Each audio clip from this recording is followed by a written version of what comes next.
Šlesners būs premjers. Nu, vismaz tā viņš saka. Mēs esam gatavi pārņemt varu valstī. Jā, tas pats Šlesners no Latvijas oligarhu trijotnes kopā ar Šķēli un Lembergu.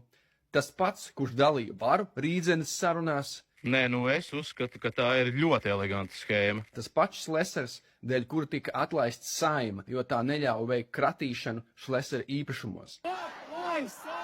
Un arī tas pats, kurš pēc Krievijas iebrukuma Ukrainā uzskatīja, ka sankcijas pret Krieviju nesot laba lieta. Tagad partija jaunākie reitingi, Šlesnera partija Latvija pirmajā vietā, līderos. Es pat savam ienaidniekam nenovēlētu to, ko jūs novēlat paši sev un savai valstī. Savukārt Nacionālajai apvienībai un ZZS ir lielākais reitingu kritums. Loģiski, un te arī ir iemesls, kāpēc viņi atteicās no pretvardarbības konvencijas atcelšanas, jo lielai daļai viņu vēlētāji nepatīk sievu sitēji, populisms un kaut kādas izdomātas konspirācijas. Bet Šlesners nu ritīgs malacis, dzīvo savā Jūrmālas villā, priecājas, ka cilvēkiem mīs atmiņa un sapņo, kā dalīt varu valstī.